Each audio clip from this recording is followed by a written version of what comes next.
I'm Chance Storland, and this is the Spurs Insider, our weekly NBA podcast from ExpressNews.com. And I'm joined now, once again, by San Antonio Express News sports writer Mike Finger. Mike, this has been the worst rodeo road trip in franchise history. I believe that would be the worst out of 17. What exactly went wrong? Well, I mean, we've talked about it before a lot, I think, about how in the old days, and you mentioned this, the 17th one, when this rodeo road trip started, this became the time of year when the Tim Duncan, Manu Ginobili, Tony Parker Spurs teams would come together. And, the team is on the road for 3 weeks. That became the point when Greg Popovich and his staff would figure out what that specific team was going to be for the year. There became a cohesiveness. There became a kind of sense of identity for that team it would really start to peak down the stretch of the season. And I think the Spurs and their fans kind of took for granted that always would happen. But this has been the last few years, the first 13 of them, there was never a losing record during that rodeo road trip. And now things have been getting more difficult without all the Hall of Famers on the roster. And they just went 1-7 during this trip, which was actually 3 little trips spread out over 3 weeks. But it just did not go well from start to finish. And to be fair, when you looked at it from the beginning, they played a lot of good teams. The only obvious wins when you looked at it to start were the Memphis Grizzlies and the New York Knicks, who were the 2 teams that on that rodeo road trip that there was no way that they were going to make the playoffs. So you figured when this started, could they win those 2 games and then maybe steal 1 or 2 more and go 3-5 or 4-4? They would have been happy, I think, with 3-5 or 4-4. 1-7 is pretty disastrous. And I mean, the loss to the Knicks just a few nights ago in New York was obviously the low point. The Knicks are a team that had been going through the worst home losing streak in franchise history. They'd lost 27-29 going into that game, and the Spurs just came out and offered one of their worst performances of the season, particularly defensively. So there's no way to sugarcoat what just happened on that road trip. I think there are explanations for it, not necessarily excuses. It would have helped to have had the point guard Derek White available for more of it. I think LaMarcus Aldridge was kind of not feeling healthy or great for a lot of it. But I mean, bottom line, the Spurs should do better than 1-7 on that trip. And as the players mentioned in the locker room after that Brooklyn game, which just finished the road trip, I think LaMarcus said this is too dramatic to erase. You'd like to be able to just wipe it out and not think about it anymore. But there's a lot of problems, a lot of issues that the team has to acknowledge in terms of how poorly they played recently. So you just mentioned a few things. You didn't call them excuses, but I guess explanations for why things didn't go well this time around. The worst, as we just mentioned, out of 17 rodeo road trips. I'm wondering what happened to, was it a month and a half ago? What happened to that strong defense that seemed to have come out of nowhere that has now reversed and disappeared into nowhere? We're going to have to, I think, come to the conclusion that with this team, with this current incarnation of the roster, that stretch of solid defense was the fluke, was the aberration, and not the trend. I think most NBA teams go through ups and downs throughout a year, and when the Spurs were playing at the level that you're referring to, I think there was a tendency for a lot of people who have watched Popovich coach teams over the years and this franchise over the years to think that, okay, this is when the team is finally getting it. This is who they're really going to be. The defensive struggles early in the year have been cast aside and kind of overcome, and now they're going to be the same type of solid defensive team that Pop has had for a long time. But that was kind of the blip. And this they're not as bad of a defensive team as giving up 130 points to the Knicks, but they're just not.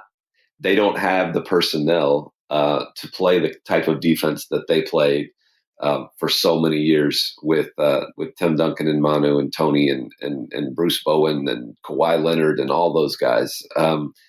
You look back at the preseason injury to DeJounte Murray, and I know we brought that up on these podcasts all year long, and that sounds like an excuse. And it's teams do suffer injuries. That's part of the NBA, but it is an explanation. He was an all NBA defensive performer last year. He was the best guy that they had. He was the tip of the spear. And when you don't have that guy to shut down or to at least slow down the other team's best guards, you end up with a team that can give up. I mean, run through the list of just guys who on opposing teams who are not stars at all, who have just gone crazy against the Spurs recently and all season long. I mean, Emmanuel Mudiay from the Knicks, nobody ever hears about him, and he couldn't be stopped. Avery Bradley was that way with the Grizzlies before the break. It seems like every team has a player like that and a guard like that tends to go off against the Spurs these days. And it's just because they don't have a defensive stopper. And, the Pop is trying to salvage this defense and to kind of put Band-Aids over things. But there's no individual player on this roster anymore that you say, okay, this guy's going to go out and stop the other team's best player. And so you end up with a defense that is bottom half of the league, and on some nights is really, really poor. I think they can be better. I think they can be mediocre, but I don't think that this defense is ever going to be great this season. And a thing that is keeping this team alive is that they've been playing really, really well offensively and are efficient on that end and are shooting as well as any team in the league. So I think as foreign as it is for Spurs fans to hear, the defense is not going to save you this year. So that being said, with the remainder of the regular season, any adjustments that can be made to, I guess, take advantage of as you mentioned, the good offense, the 3-point shooting is good, or maybe adjust and salvage the defense?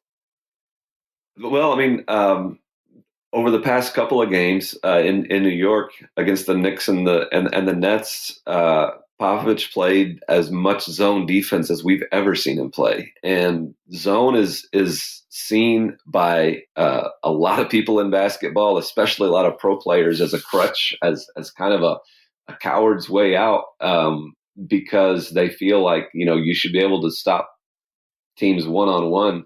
But Pop said a few interesting things before that Nets game.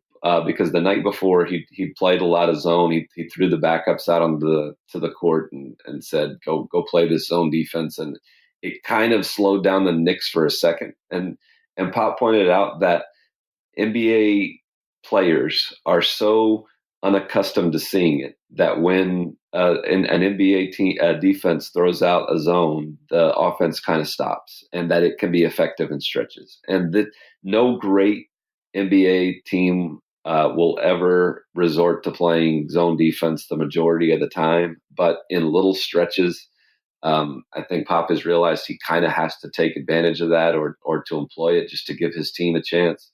That's not going to be a major part of the defense the rest of the way, but I think he's going to play more of it just out of necessity. And talking to some of the guys in the locker room about it, they're kind of shaking their heads like, we haven't played zone since we were in high school or going back that far. And that's not something that anybody really wants to play, but everybody is kind of thinking, well, if it's a winning formula and that's what we need to do to win, then that's what we'll do. So adjustments like that are not going to, again, save the whole season or turn them into championship contenders or even assure that they're going to make the playoffs. But little things like that maybe can provide a spark, maybe can give a slight edge, and then they'll go from there.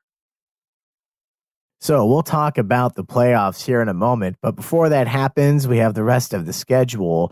I've heard, and we've discussed recently here on the podcast, they have a a nice schedule for the rest of the normal season.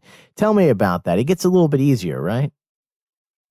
Well, I mean, it's relative when you think of the Western Conference and just how tough the top of the NBA is in general. It's not like they have a lot of automatic gimme wins the rest of the way, but other teams that are fighting for those spots with them have even tougher schedules than they do. And they just got back from the rodeo trip.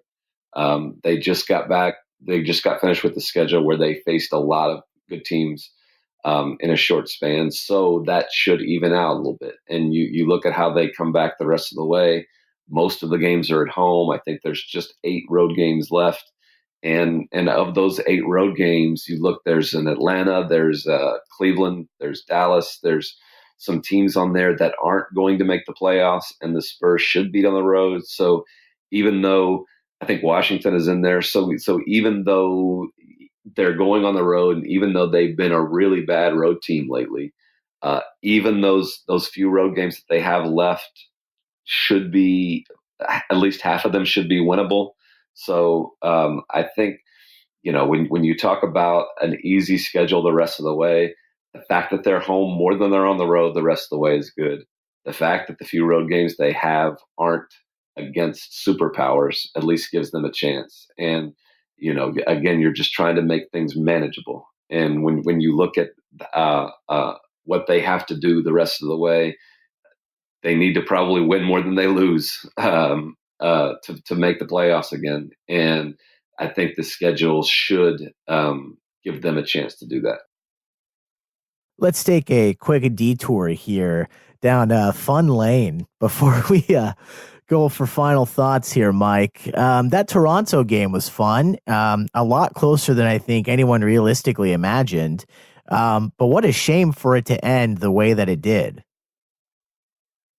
And that's what's so confounding about the way the road trip ended. The last stretch was the 3-game little trip to Toronto and New York right after the All-Star break, and it was so disastrous in New York that you forget they were so close to pulling off that victory that nobody thought they were going to get, and that was against the best team they played. And we talked about looking ahead to that Toronto game before, after the way that the Spurs kind of dominated the meeting against Kawhi and the Raptors in San Antonio, and a lot of people figured, well, Kawhi is going to have his revenge in Toronto, and the Raptors are that team that is vying for the NBA Finals, and they were going to take care of their home court. The Spurs have done really well against the better teams in the East and against the Raptors in particular, and in that game.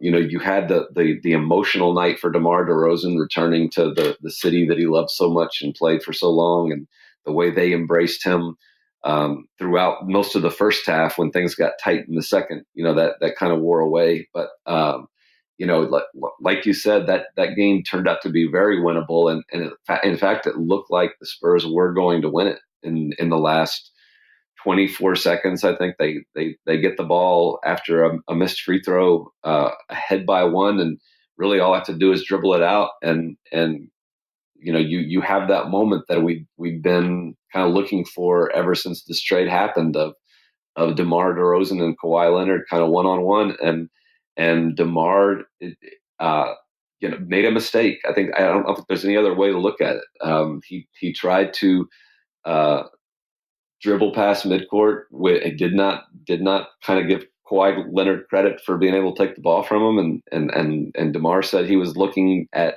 Kyle Lowry looming a few feet down the court, but Kawhi made a championship play.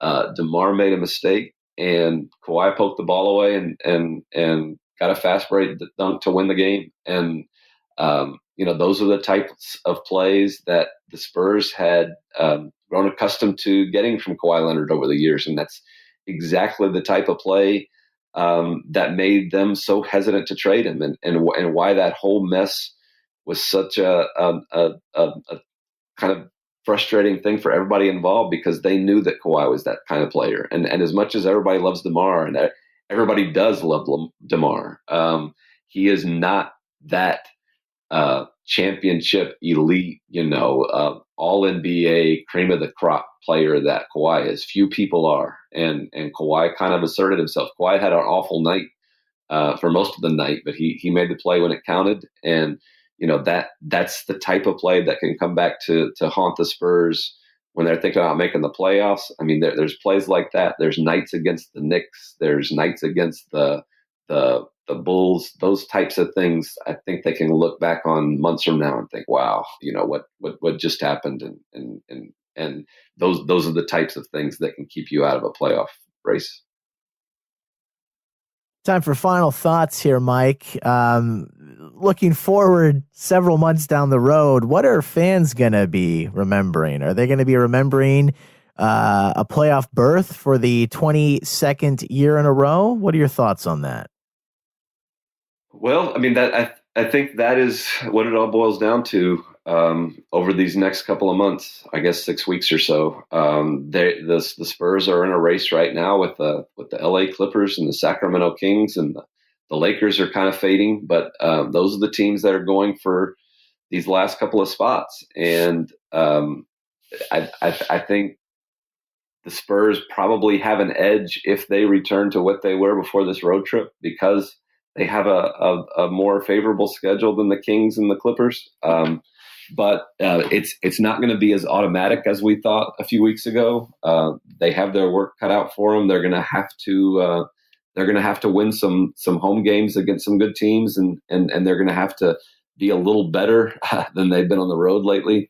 They don't have to be a great road team, but they have to figure some things out there. And I think in terms of final thoughts on what fans are going to think at late April, there's one comforting thing that I think a lot of fans are going to be slow to accept, but probably will, and that's this: if the Spurs get things together over these next 6 weeks and make the playoffs, that's great. The long postseason streak continues, and they have a chance to beat just about anybody in a 7-game series, anybody other than Golden State. They at least have a fighting chance, and that'll be great to see them in the playoffs. If they don't get it together, well, they get a lottery pick.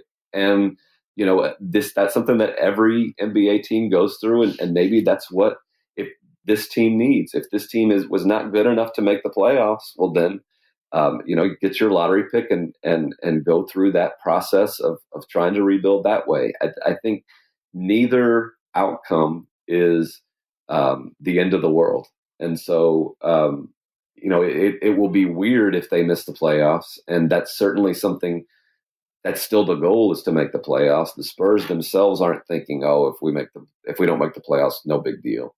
But I think when you look in the big picture of the franchise, every team misses the playoffs every few years. The Spurs are the exception. This is about to be the real NBA in terms of teams needing to, kind of hit the reset button every now and then. So, big picture, I think all will be well. We just aren't sure exactly what those details are yet.